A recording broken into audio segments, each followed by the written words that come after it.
എക്സ്പ്രസ്സിലേക്ക് സ്വാഗതം. വരുന്ന തിങ്കളാഴ്ച, അതായത് 12-ാം തീയതി മെയ് മാസം, ഒരു സുപ്രധാനപ്പെട്ട വിധി ഉണ്ടാവുകയാണ്. ഈ വിധിക്ക് വേണ്ടി ഈ കേസിൻ്റെ നാൾ വഴികൾ അറിയുന്നവരെല്ലാം കാത്തിരിക്കുകയാണ്. അത് നന്തങ്കോട്, തിരുവനന്തപുരം ജില്ലയിലെ നന്തങ്കോട് എന്ന് പറയുന്ന സ്ഥലത്ത് നടന്ന ഒരു കൂട്ടക്കൊലപാതകമാണ്. വെഞ്ഞാറമൂട് എന്ന് പറയുന്ന സ്ഥലത്ത് 5 പേരെ കൊലപ്പെടുത്തിയെങ്കിൽ ഈ നന്തങ്കോട് കൊലപ്പെടുത്തിയത് 4 പേരെയാണ്. 4 പേരെന്ന് പറഞ്ഞാൽ സ്വന്തം ഉറ്റവരായ ആളുകളെ തന്നെയാണ് കൊലപ്പെടുത്തിയത്. കേഡൽ ജെൻസൺ രാജ എന്ന് പറയുന്ന ഒരു ചെറുപ്പക്കാരനാണ് ഈ കൃത്യവും ചെയ്തത്. അതിൻ്റെ ഒരു നാൾ വഴികൾ നമുക്ക് പരിശോധിക്കാം. എന്തായാലും 12-ാം തീയതി ഇദ്ദേഹത്തിന് വധശിക്ഷയാണോ ജീവപര്യന്തമാണോ കോടതി വിധിക്കുക, അതോ വെറുതെ വിടുമോ എന്നുള്ള കാര്യവും നമുക്കറിയാൻ വയ്യ. കോടതിയാണ് തീരുമാനിക്കുക. തിരുവനന്തപുരം സെഷൻസ് കോടതി 6-ൽ ഇതിൻ്റെ വിധി ഉണ്ടാകും. കഴിഞ്ഞ വെള്ളിയാഴ്ച അത് ഉണ്ടാകും എന്നാണ് പ്രതീക്ഷിച്ചിരുന്നതെങ്കിലും വിധി പറയുന്നത് കോടതി വീണ്ടും മാറ്റിവെക്കുകയാണ് ചെയ്തിരിക്കുന്നത്. തിങ്കളാഴ്ച എന്തായാലും ഈ കേഡൽ രാജയുടെ വിധി എന്താണെന്ന് നമുക്ക് അറിയാൻ കഴിയും. ഇത് വളരെ പ്രശസ്തമായ ഒരു കേസാണ്. പ്രശസ്തം എന്ന് പറഞ്ഞാൽ കുപ്രസിദ്ധമായ കേസ്. കാരണം ഇതിൽ ഇതുവരെ ഇല്ലാത്ത ചില വാദഗതികൾ ആണ് പ്രതി ഉന്നയിക്കുന്നത്. കൊലപാതകം നടത്തിയത് ആരൊക്കെയാണ് എന്ന് ആദ്യം അറിയുക. സ്വന്തം മാതാവിനെയാണ് ആദ്യത്തെ കൊല. 2 സ്വന്തം പിതാവിനെയാണ്. 3-മതായി സ്വന്തം സഹോദരിയെയും 4-മതായി ആ വീട്ടിൽ ഉണ്ടായിരുന്ന ലളിത എന്ന സ്ത്രീയെയുമാണ്. നിങ്ങൾ ഈ സ്ക്രീനിൽ ആ വീടും പരിസരവും ഒക്കെ ഷൂട്ട് ചെയ്തത് ഞങ്ങൾ കാണിക്കുന്നുണ്ട്. അടുത്ത കാലത്താണ് അത് ഷൂട്ട് ചെയ്തത്. ആ വീട് എന്ന് പറയുന്നത് കാട് പിടിച്ച് കിടക്കുകയാണ്. കോടികൾ വിലയുള്ള ഒരു വീടാണ്. നന്തങ്കോട്ട് ബേസ് കോമ്പൗണ്ട്, മുഖ്യമന്ത്രി ഉൾപ്പെടെയുള്ള ആളുകൾ താമസിക്കുന്ന ഒരു പ്രധാനപ്പെട്ട ഏരിയ ആണ് ഈ ബേസ് കോമ്പൗണ്ട്.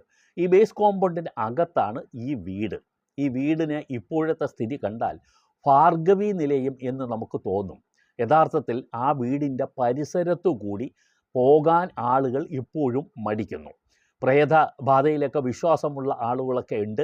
ആ പരിസരത്ത് ആരും അടുക്കാറില്ല. ഈ വീടിനെ ചോദിച്ചപ്പോൾ ആ വീട് വന്ന് കാണിച്ചു തരാൻ പോലും ഒരു 28 വയസ്സുള്ള ഒരു ചെറുപ്പക്കാരൻ പോലും പേടിച്ച് തയ്യാറായില്ല. വളരെ ദൂരെ നിന്നുകൊണ്ടാണ് അയാൾ അത് കാണിച്ച് തന്നത്. ഇപ്പോഴും ആ വീട്ടിൽ ആൾതാമസമില്ല. ആ വീടിന് 2 ഗേറ്റുകളുണ്ട്. 2ഉം അടഞ്ഞു കിടക്കുകയാണ്, ലോക്ക് ചെയ്ത് ഇട്ടിരിക്കുകയാണ്. ആ വീട്ടിൽ ഇലക്ട്രിസിറ്റി ബോർഡ് പഴയ ഡ്യൂസ് 2017-ലാണ് ഈ സംഭവം, കൊലപാതകം നടക്കുന്നത്. അതിനുശേഷം കറണ്ട് ചാർജ് അടയ്ക്കാത്തത് കൊണ്ട് KSEB ഒട്ടിച്ച നോട്ടീസുകളൊക്കെ അവിടെ കാണാനുണ്ട്. അതല്ലാതെ ആ വീട് തുറന്നിട്ടില്ല. പക്ഷേ ആ വീട്ടിൽ കഴിഞ്ഞ ഒരു എപ്പിസോഡിൽ ഞങ്ങൾ പറഞ്ഞിരുന്നു, അവിടെ ധാരാളം ചക്ക കായ്ച്ചു കിടക്കുന്ന ഒരു പ്ലാവ് കാണാനുണ്ട്. അതെല്ലാം പഴുത്ത് താഴെ വീണ് പോവുകയാണ്. കാരണം ആരുമില്ല, അനാഥമായ ആ വീട്. ആ വീടിനെ സംബന്ധിച്ചിടത്തോളം ദൃശ്യം കാണാൻ ആഗ്രഹിക്കുന്നവർ ഇതിനോടൊപ്പമുള്ള ലിങ്ക് കൊടുത്തിട്ടുണ്ട്, ഡിസ്ക്രിപ്ഷനിൽ കാണുക. ഈ സംഭവം വിവരിക്കാം. ഇത് 2017 ഏപ്രിൽ 5-ാം തീയതിയാണ് ഈ സംഭവം നടക്കുന്നത്. ബേസ് കോമ്പൗണ്ടിലെ ഈ കൂറ്റൻ വീട്ടിൻ്റെ 2-മത്തെ നിലയിൽ ഈ കേഡൽ രാജ എന്ന് പറയുന്ന വ്യക്തി ഇരിക്കുന്നു. ഈ ചെറുപ്പക്കാരനെ സംബന്ധിച്ചിടത്തോളം ഒരു ചെറിയ ഹിസ്റ്ററി കൂടി നിങ്ങൾക്ക് ആദ്യം പറഞ്ഞു തരാം. ഇദ്ദേഹം ഈ സമ്പന്ന കുടുംബത്തിലെ ഒരേ ഒരു ആൺതരിയാണ്. മറ്റൊന്ന് ഒരു പെൺകുട്ടിയാണ്. അവൾ പഠിച്ച് ഡോക്ടറായി. പക്ഷേ ഇദ്ദേഹത്തിനെ ഡോക്ടറാക്കണം എന്ന് തന്നെയാണ് ഇദ്ദേഹത്തിൻ്റെ ഫാദറിൻ്റെയും ഏറ്റവും വലിയ ആഗ്രഹം. അങ്ങനെ തന്നെയാണ് ഇദ്ദേഹത്തിനെയും ഡോക്ടർ ആക്കണം എന്നുള്ളതാണ്. ഇതിനു വേണ്ടി വിദേശത്തേക്ക് തന്നെ അയച്ചു MBBS പഠനത്തിന്. പക്ഷേ ജെൻസൺ രാജ അത് 1 വർഷം കഴിഞ്ഞതോടുകൂടി ഉപേക്ഷിച്ച് തിരിച്ച് നാട്ടിലേക്ക് വണ്ടി കയറി. എനിക്ക് പഠിക്കാനൊന്നും വയ്യ എന്ന മട്ടിലായിരുന്നു പുള്ളിയുടെ ഭാവം. പിതാവ് അങ്ങനെ വിടുന്ന ആളല്ല. എങ്ങനെയെങ്കിലും ഇയാളെ കൂടി പഠിപ്പിച്ച് ഒരു ഡോക്ടറോ അല്ലെങ്കിൽ എഞ്ചിനീയറോ ആക്കണം എന്ന് കരുതിയിട്ട് ഇയാൾ 2-മത് തൻ്റെ മകനെ ഓസ്ട്രേലിയയിലേക്ക് എഞ്ചിനീയറിംഗ് പഠനത്തിന് അയക്കുന്നു. അതും 1 വർഷം കഴിഞ്ഞപ്പോഴത്തേക്കും കക്ഷി തിരിച്ച് വീട്ടിലേക്ക് വന്നു. ഇനി പഠിക്കാനൊന്നും വയ്യ എന്ന മട്ടിൽ ഇയാൾ വീട്ടിൽ ഒതുങ്ങിക്കൂടി. വീട്ടിൻ്റെ 2-ാം നിലയിലാണ് ഇയാളുടെ മുറി. ആ മുറിയിലായിരുന്നു സർവ്വസമയവും. അപൂർവമായി മാത്രം പുറത്തിറങ്ങും. കൂടുതൽ ആളുകളുമായി ബന്ധമില്ല. കമ്പ്യൂട്ടറാണ് പ്രിയപ്പെട്ട വിഷയം, പ്രിയപ്പെട്ട സുഹൃത്തും. ഈ കമ്പ്യൂട്ടറിൽ പലതരം കമ്പ്യൂട്ടർ പ്രോഗ്രാമുകൾ ഉണ്ടാക്കുന്നതിൽ ഇയാൾ മിടുക്കനാണ്. കൂടുതലും വയലൻസൊക്കെയുള്ള പ്രോഗ്രാമുകളാണ് ഈ കമ്പ്യൂട്ടറിൽ ഇയാൾ ചെയ്യുന്നത്. ഗെയിം കളിക്കും, കമ്പ്യൂട്ടർ പ്രോഗ്രാമും ചെയ്യും. ഇങ്ങനെ ഈ പ്രോഗ്രാം ചെയ്യുന്ന ഈ വ്യക്തി ഈ പറയുന്ന 2017 ഏപ്രിൽ 5 താഴേക്ക് വന്ന് അമ്മയെ വിളിക്കുന്നു. ഞാനൊരു പുതിയ കമ്പ്യൂട്ടർ പ്രോഗ്രാം ഞാൻ ചെയ്തിട്ടുണ്ട്, അമ്മ വന്ന് കാണണം എന്ന് പറയുന്നു. ഉച്ചനേരമാണ്. അമ്മ നേരെ മുകളിലേക്ക് വരുന്നു. മുകളിലേക്ക് വന്നതിന് ശേഷം അമ്മ താഴേക്ക് വരുന്നില്ല. ഏകദേശം ഒരു 10-15 മിനിറ്റ് കഴിഞ്ഞപ്പോൾ ഈ കേണൽ രാജ താഴേക്ക് വരുന്നു. താഴേക്ക് വന്നപ്പോൾ ഈ അച്ഛനും അനിയത്തിയും അവിടെ ഭക്ഷണം കഴിക്കാൻ ഇരിപ്പുണ്ട്. അമ്മ എവിടെ എന്ന് ചോദിച്ചപ്പോൾ അമ്മ മുകളിൽ എൻ്റെ കമ്പ്യൂട്ടർ പ്രോഗ്രാം കണ്ടുകൊണ്ടിരിക്കുകയാണെന്ന് പറയുന്നു. ഇവരോടൊപ്പം ഇരുന്ന് ഭക്ഷണം കഴിക്കുകയും ചെയ്തു. അതിനുശേഷം ഈ അമ്മയെ എന്ത് ചെയ്തു എന്നറിയാമോ? കഴുത്തിന് ഷാൾ മുറുക്കിയാണ് അയാൾ അമ്മയെ കൊല്ലുന്നു. കസേരയിൽ ഇരുത്തി അമ്മയെ ഷാൾ മുറുക്കി കൊന്നതിന് ശേഷമാണ് താഴേക്ക് വന്ന് ഈ ഭക്ഷണം കഴിക്കാൻ അച്ഛനും സഹോദരിക്കുമൊപ്പം ഇരിക്കുന്നത്. ഈ ഭക്ഷണം കഴിച്ചതിന് ശേഷം ഇയാൾ അച്ഛനെ വിളിക്കുന്നു. അച്ഛൻ മുകളിലേക്ക് വരൂ, കാണാം, എൻ്റെ പുതിയ കമ്പ്യൂട്ടർ പ്രോഗ്രാമാണെന്ന് പറഞ്ഞ് ഇദ്ദേഹത്തിനെ മുകളിലേക്ക് വിളിച്ചു വരുത്തുന്നു. അദ്ദേഹത്തിന് ഒരു മുറിക്കുള്ളിൽ എത്തിയ ഉടനെ തന്നെ മഴു ഉപയോഗിച്ച് അദ്ദേഹത്തിൻ്റെ തല വെട്ടിപ്പൊളിക്കുന്നു. അവിടെ കൊലപ്പെടുത്തി ഇടുന്നു. വീണ്ടും താഴേക്ക് വന്ന് കുറേ സമയം കഴിഞ്ഞതിന് ശേഷം അനിയത്തിയെ വിളിക്കുന്നു. നീ കൂടി വരൂ, അവർ കണ്ടുകൊണ്ടിരിക്കുകയാണ്, നിനക്കും എൻ്റെ പുതിയ കമ്പ്യൂട്ടർ പ്രോഗ്രാം കാണിക്കാം എന്ന് പറഞ്ഞ് വിളിച്ചു കൊണ്ടുപോകുന്നു. ആ സഹോദരിയും അവിവാഹിതയാണ്, ചെറുപ്പക്കാരിയാണ്, ഡോക്ടറാണ്. അതിനെയും മുകളിലേക്ക് കൊണ്ടുപോയ ഉടനെ അതിനെയും തല വെട്ടിപ്പൊളിച്ച് കൊലപ്പെടുത്തുന്നു. അങ്ങനെ 3 പേരെയും കൊലപ്പെടുത്തിയതിന് ശേഷം അവരെയെല്ലാം ബാത്റൂമിലേക്ക് വലിച്ച് അകത്ത് ഇടുന്നു. അങ്ങനെ ബാത്റൂമിൽ ഇട്ടതിന് ശേഷം ആ ഒരു ദിവസം ഇയാൾ ഒന്നും സംഭവിക്കാത്തതുപോലെ അവിടെ സുഖമായിരിക്കുകയാണ്. അവിടെ ഒരു കണ്ണ് കാണാൻ പാടില്ലാത്ത ഇവരുടെ ഒരു ബന്ധുവുണ്ട്. ലളിത എന്നാണ് അവരുടെ പേര്. പിന്നീട് ലളിത ചോദിക്കുന്നു, ഈ അച്ഛനും അമ്മയും ഒക്കെ എവിടെ എന്ന് ചോദിക്കുമ്പോൾ ഇയാൾ പറയുന്നു അത് മുകളിൽ പ്രോഗ്രാം കണ്ടുകൊണ്ടിരിക്കുകയാണെന്ന് പറയുന്നു. പക്ഷേ ലളിത എന്തോ സംശയിച്ചു എന്ന് ബോധ്യപ്പെട്ടതോടുകൂടി ലളിതയെയും ഇയാൾ വെട്ടി കൊലപ്പെടുത്തുകയാണ് ചെയ്യുന്നത്. ലളിതയെ ഒരു തുണിയിലൊക്കെ പൊതിഞ്ഞ മട്ടിൽ, ഒരു പ്ലാസ്റ്റിക് പോളിത്തീൻ കവറിൽ പൊതിഞ്ഞ നിലയിലാണ് പോലീസ് കണ്ടെത്തുന്നത്. ഇതിന് ശേഷം അമ്മയെയും സഹോദരിയെയും അച്ഛനെയും ഇയാൾ പെട്രോൾ ഒഴിച്ച് തീ കത്തിക്കാൻ ശ്രമിക്കുന്നു. അത് സംഭവിക്കുന്നത് 8-ാം തീയതിയാണ്. 6-ാം തീയതിയാണ്. 5-ാം തീയതിയാണ് ആദ്യം 3 പേരെ കൊലപ്പെടുത്തുന്നത്. 6-ാം തീയതി അടുത്ത കൊലപാതകവും. തുടർന്ന് ഇയാൾ രാത്രി പെട്രോൾ വാങ്ങിക്കൊണ്ട് വന്നിട്ട് പെട്രോൾ ഒഴിച്ച് ഈ 3 പേരെയും ചുട്ടുകരിക്കാൻ ശ്രമിക്കുന്നു.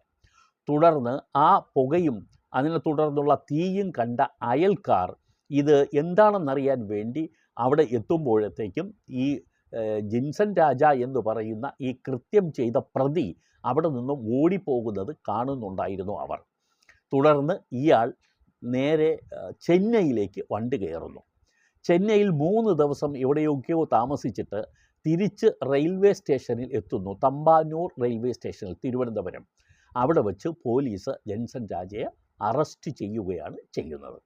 തുടർന്ന് ഇയാളെ കോടതിയിൽ ഹാജരാക്കി അയാളെ റിമാൻഡ് ചെയ്യുന്നു.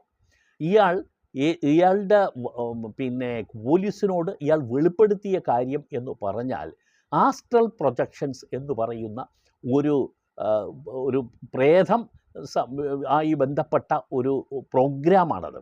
അത് ശരിക്കും ഓൺലൈനിൽ ഇയാൾ സ്ഥിരമായി കാണാറുണ്ട്.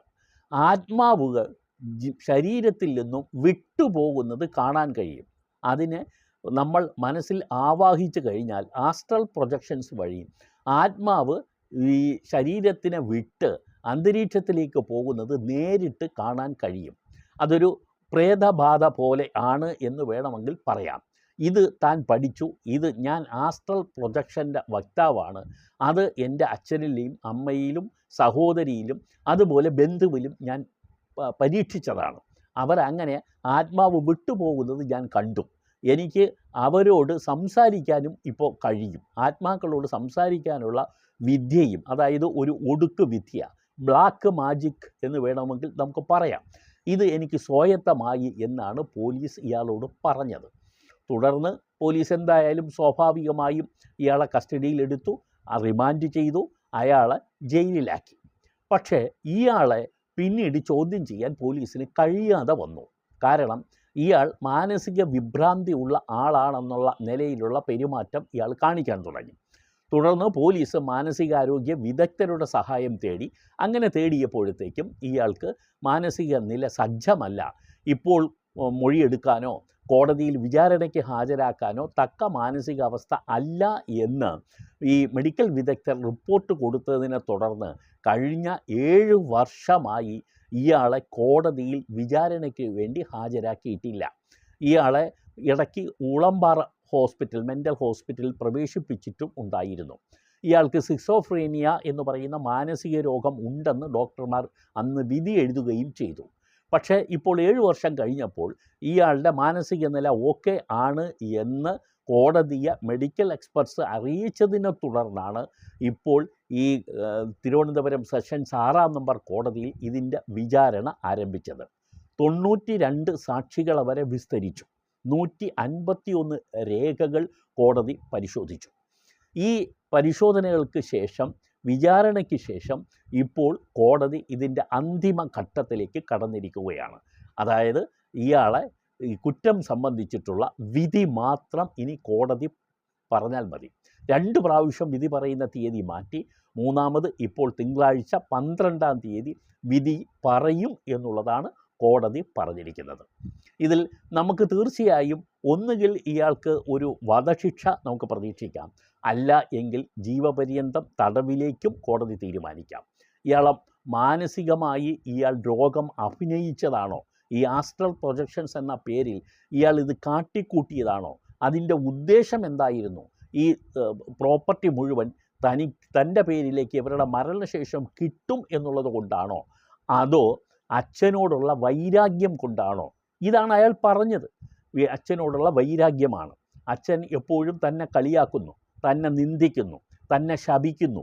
ഈ അച്ഛനെ വകവരുത്തണം എന്ന് തന്നെയാണ് താൻ തീരുമാനിച്ചതെന്ന് അയാൾ പറയുകയും ചെയ്തിരുന്നു. അപ്പോൾ ഈ ആസ്ട്രൽ പ്രൊജക്ഷനും ഈ വ്യക്തിവിരോധവും തമ്മിൽ എങ്ങനെ പൊരുത്തപ്പെടും എന്നുള്ളത് കോടതി പരിശോധിക്കും. അപ്പോൾ ആസ്ട്രൽ പ്രൊജക്ഷൻ മാത്രമാണെങ്കിൽ അത് നിന്നാൽ മതി. പക്ഷേ ആസ്ട്രൽ പ്രൊജക്ഷൻ എന്ന് പറയുന്ന ഈ ശരീരത്തിൽ നിന്നും ആത്മാവിനെ ഓടിച്ചു വിടുന്ന പ്രക്രിയ നടത്തണം എങ്കിൽ ഈ വിരോധത്തിൻ്റെ കാര്യം എന്തിനാണ് അയാൾ പറയേണ്ടത് എന്നുള്ളതാണ്. രാജാ തങ്കം എന്നാണ് ഇദ്ദേഹത്തിൻ്റെ പിതാവിൻ്റെ പേര്. അദ്ദേഹം ഒരു റിട്ടയേർഡ് പ്രൊഫസറും കൂടിയാണ്. അതുപോലെ ഇദ്ദേഹത്തിൻ്റെ അമ്മ എന്ന് പറയുന്നത് ഇദ്ദേഹത്തിൻ്റെ അമ്മ എന്ന് പറയുന്നത് ഒരു ഡോക്ടറാണ്. അവരിപ്പോൾ റിട്ടയർ ചെയ്ത് വീട്ടിൽ നിൽക്കുന്ന ഒരു ഡോക്ടറാണ്. അവരെയും ഇദ്ദേഹം കൊലപ്പെടുത്തി. അതുപോലെ ഡോക്ടറായ സഹോദരിയെയും ഇയാൾ കൊലപ്പെടുത്തി. ഈ കൊലപാതകം നടത്തുന്ന സമയത്ത് ഇയാൾ മറ്റൊരു കാര്യം കൂടി ചെയ്തിരുന്നു.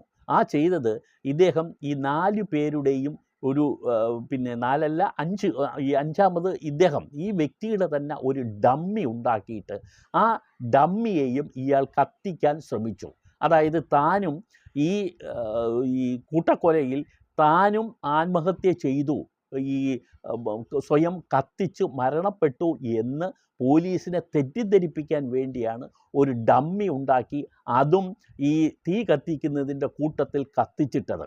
അപ്പോൾ ഇയാളുടെ ശരിക്കു പറഞ്ഞാൽ ആസൂത്രണം ചെയ്ത ഒരു കൊലപാതകം തന്നെയാണെന്നുള്ള പോലീസ് വെർഷൻ ശരിവെക്കുന്നതാണ് ആ നടപടി. ഇല്ലെങ്കിൽ അങ്ങനെ ബോധമില്ലാത്തൊരു മനുഷ്യൻ ചെയ്യില്ലല്ലോ. സ്വബോധത്തോടുകൂടി ഇത്തരം പ്രക്രിയകൾ ഇതിൻ്റെ പ്രതിസ്ഥാനത്ത് നിന്ന് രക്ഷപ്പെടാൻ വേണ്ടി വരെ ഇയാൾ ചെയ്തിരിക്കുന്നു എന്ന് പറഞ്ഞാൽ ഇയാൾക്ക് ആസ്ട്രൽ പ്രൊജക്ഷനോ മറ്റൊന്നും ഇയാളോട് ചേർത്ത് പറയാൻ ഇല്ല എന്നുള്ളതാണ് നമുക്ക് മനസ്സിലാക്കാൻ കഴിയുന്ന കാര്യം.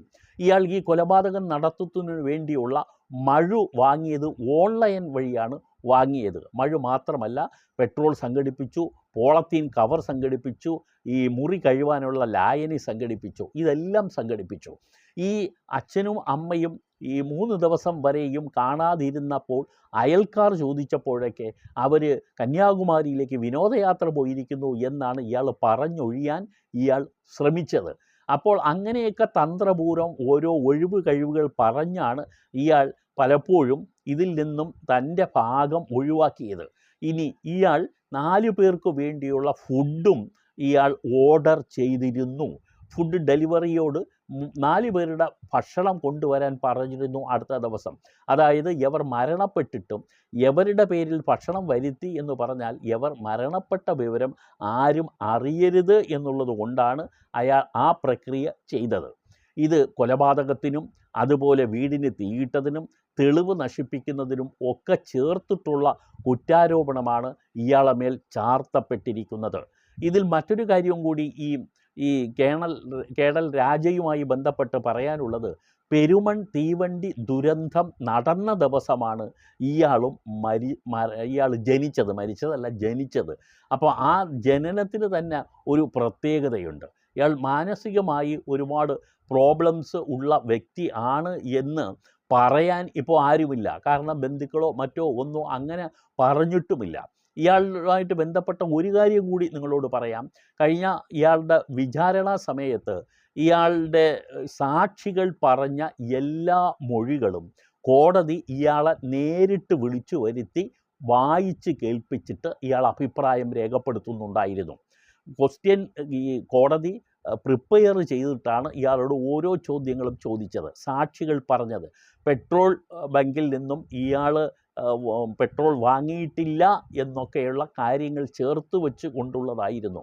അയൽക്കാർ ഇയാൾ രാത്രി അവിടെ നിന്ന് മതിൽ ചാടി ഓടുന്നത് കണ്ടു എന്ന് പറയുന്നത്, അയാളുടെ ആ സമയത്തെ ഡ്രസ്സ് ഇങ്ങനെ ആയിരുന്നു എന്ന് പറയുന്നത്, വിനോദയാത്രയ്ക്ക് പോയി എന്ന് കള്ളം പറഞ്ഞത്, ഇങ്ങനെ സാക്ഷിമൊഴികൾ പറഞ്ഞതെല്ലാം എഴുതി കോടതി ഇദ്ദേഹത്തിനോട് ഓരോന്നായി ചോദിച്ചപ്പോൾ എല്ലാം ഇയാൾ കളവാണ് എന്ന ഒറ്റ മറുപടിയാണ് പറയുന്നുണ്ടായിരുന്നത്. പക്ഷേ ചില ചോദ്യങ്ങൾ വ്യക്തമാകാത്തപ്പോൾ വീണ്ടും അത് വ്യക്തമാക്കുന്നതിന് വേണ്ടി ഇയാൾ കോടതിയോട് ചോദിക്കുന്നതും എൻ്റെ ശ്രദ്ധയിൽപ്പെട്ടു. ഞാൻ നേരിട്ട് ആ സമയത്ത് കോടതി ഇയാളെ നേരിട്ട് മൊഴി വായിച്ച് കേട്ട് ഇയാൾ അഭിപ്രായം രേഖപ്പെടുത്തുമ്പോൾ ഞാൻ ആ കോടതി മുറിയിൽ ഉണ്ടായിരുന്ന ആളാണ്. അതുകൊണ്ടാണ് എനിക്ക് ഈ കാര്യത്തിൽ ഈ വ്യക്തത ഉള്ളത്. ഇനി അറിയുന്ന മറ്റ് ചില കാര്യങ്ങൾ എന്തെന്ന് വെച്ചാൽ, ഇയാളെ സംബന്ധിച്ചിടത്തോളം ഇയാളെ ഇത്ര നാളും ജയിലിൽ പാർപ്പിച്ചിട്ടും ഒരേ ഒരു വ്യക്തി മാത്രമേ ഇയാളെ സന്ദർശിക്കാൻ വന്നിട്ടുള്ളൂ എന്നുള്ളതാണ് അറിയുന്ന വിവരം. അത് സംബന്ധിച്ച് മറ്റൊരു എപ്പിസോഡിൽ വിവരിക്കാം.